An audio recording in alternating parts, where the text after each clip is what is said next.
So with Daniel Farke arriving at Leeds and Xisco Munoz arriving at Sheffield Wednesday, we now have all 24 Championship managers confirmed for next season. Now of those 24 Championship managers, 19 of them have previously managed in the Championship, with 5 fresh new faces coming into the league this season. With those 5 new faces being Errol Bulut, Kieran McKenna, Enzo Maresca, Steven Schumacher, and Michael Duff. What we're going to be doing in today's video is we're going to be ranking the 90 managers who have previously managed in the Championship by their points per game record at this level. Now let's not get it twisted, points per game is not the be all and end all, and it's certainly not the best metric to judge a quality of manager by. A variety of factors goes into this one: the length of time a manager has spent managing in the Championship, which clubs he's been in charge of, and how many resources he's had available to him. But nevertheless, I thought this would make for an interesting video, and if you do going to enjoy, make sure to leave a like. But without any further ado, let's get stuck in. Starting out at the bottom of the pile, we do have QPR manager Gareth Ainsworth coming in with a point per game record in the Championship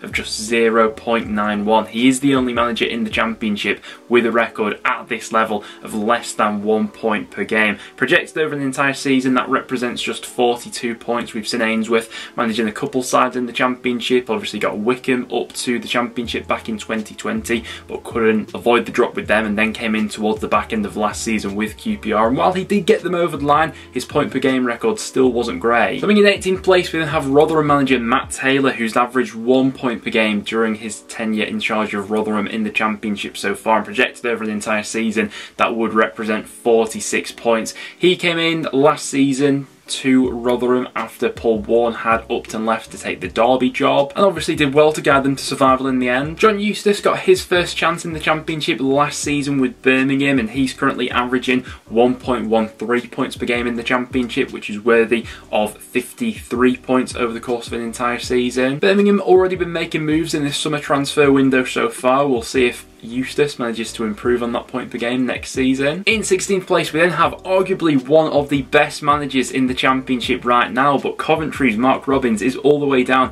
in 16th place, going off historical points per game. Now, Robins has done a tremendous job at Coventry, year-on-year progression, and he had them punching well above their weight to get them all the way to the playoff final last season. Now, Robins hasn't just managed at Coventry, he's previously had stints in the Championship with both Barnsley and Huddersfield as well, where he had lower mid-table finishes with those sides, which do somewhat drag down his overall point per game record at this level. I do think that Hull manager Liam Rosenior really has the makings of a top Championship coach. He comes in 15th on this list so far with a points per game record in the Championship of 1.36 over a full season. That's worthy of 62 points. Certainly got an ownership there at Hull who is willing to back him, and with the tactical nous he's shown so far, I think that will go on and improve next season. Russell Martin, after a couple of seasons at Swansea, has averaged 1.38 points per game in the Championship, which is worthy of 63 points over the course of an entire season.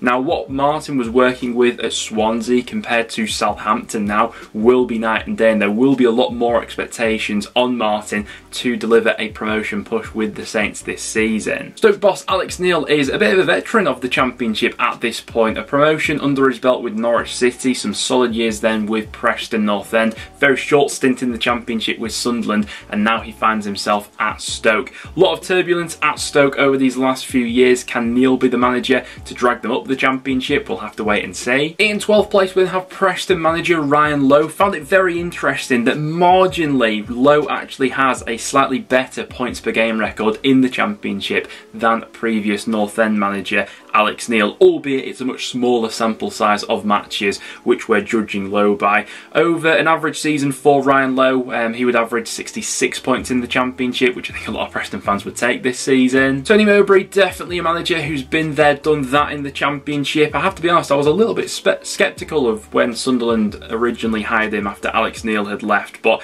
took that Sunderland squad and really went from strength to strength with them last season. Young group of players who are expected to kick on once again next season. Mowbray's average in the Championship has been 66 points with a points per game of 1.44, but I'm sure Sunderland will be aiming above that this season. Another very experienced head at this level is Bristol City's Nigel Pearson. He's been there at Ashton Gate for a few years now. In the Championship, he's got an overall record of 1.4 1.48 points per game, which is worthy of 68 points over the course of an entire campaign at this level. In 9th place we have Norwich City boss David Wagner with a point per game record in the Championship of 1.49. In his first full season at Huddersfield, he did get them promoted after stabilising them in the previous year. I'm sure that's exactly what Norwich fans will be hoping happens heading into next season. We certainly saw flashes under the German coach last season, but whether or not he can turn that into a consistent promotion push this time, we'll have to wait and see. After that we have Gary Rowett and Millwall, who we've become accustomed to seeing there or thereabouts in terms of the playoff picture over these last few years.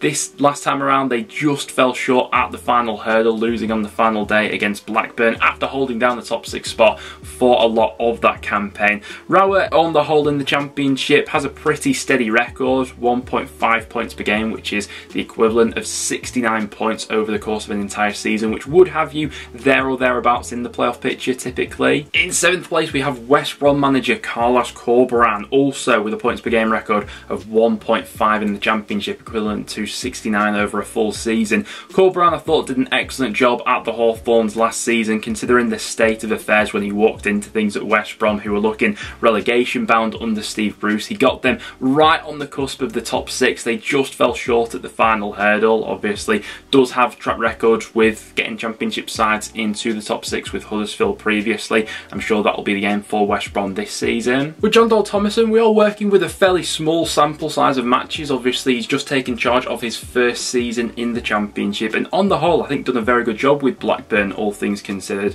1.5 points per game, which is the equivalent to 69 points over a full season. Just fell short of the playoffs in the end after they were in the top 6 for the vast majority of last season, let's remember, but a bit of a dodgy run towards the end ultimately cost them. Some decent recruitment in at Blackburn so far, and with Jon Dahl Tomasson still in the post in the hot seat at Ewood Park, I think there's every chance that Blackburn do go on and improve from that. The fact that Neil Warnock is 5th on this list is absolutely bonkers, considering the amount of Championship managers he's been in charge of compared to everyone else on this list. He's almost managed 800 Championship matches, and throughout that entire time he's averaged 1.5 points per game, which is absolutely crazy, considering Warnock has by no means, you know, always had the best team in the league to manage. A lot of the time he's been the underdog, punching above his weight. 794 matches is the amount of games he's taken charge of in the Championship, and a points per game record of 1.5 over that entire tenure is absolutely crazy. A lot of people, myself included, were quite surprised that he was going to stay on for another season at Huddersfield, but I'm all for it, and yeah, I can't wait to see what's next in store for him. In 4th place, with a much smaller sample size of matches than someone like Neil Warnock, we have new Watford boss Valérien Ismaël, who's averaged 1.75 points per game in the Championship, which over a full year is worth 81 points. Now, Ismaël certainly has a past of getting teams into the top 6. Obviously had Barnsley punching well above their weight, got them all the way to the playoff semi-finals. It's worth remembering as well that while his time at West Brom did end on a sour note, he did have them in the top 6 while he was actually fired. So that will be the baseline aim for him at Watford heading into this season, but time will tell how much time he's actually afforded there. New Leeds United boss Daniel Farke has taken charge of exactly 3 Championship seasons, all 3 being with Norwich and 2 of them ending in promotion. Overall, his record in the Championship is absolutely fantastic. 1.82 points per game, which is worthy of 84 points over a full Championship season, and I am really excited to see what he can do with that Leeds squad with the right backing. We've seen the type of football he can get teams playing in the Championship, and his 2 Norwich sides that were previously promoted from this level are some of the most enjoyable sides I've seen in my time watching the Championship. That Pukki Buendia link-up was just off the charts. Coming in 2nd place we have Middlesbrough boss Michael Carrick, who's averaged 1.93 points per game during his time in the Championship so far, which over a full season is worthy of 89 points, which will definitely have you in and around the automatic promotion places. Now with Carrick, we are judging him off quite a small sample size of matches. He's only taken charge of 30 championship games so far, which is why it's tough to compare all these managers on the same metric, because they've all taken charge of a differing number of matches. But considering the situation Carrick picked up Middlesbrough from when things looked a little bit broken under Chris Wilder, he had them performing like an automatic promotion side, and there's absolutely no reason why he can't have them at that level going into next season. But blowing everyone else in the league out of the water, we have new Sheffield Wednesday manager Xisco Munoz, whose record in the championship is outstanding, it has to be said. 2.19 points per game in the championship, which based over an entire season would be worthy of 100 points. Are we about to see Sheffield Wednesday becoming Centurions? Probably not, but an interesting statistic nonetheless. Now, there is quite a lot of context to take into consideration with Xisco Munoz having that high of a points per game. He's only been judged on a sample size of matches of 26 matches. He came in at the back end of the 2020/21 season into a Watford squad which was probably the best in the league at the time in terms of the quality. But after things had gone a little bit stale under Vladimir Ivic, it was Xisco who managed to get that Watford squad over the line with a fantastic run of results towards the back end of the season, and ultimately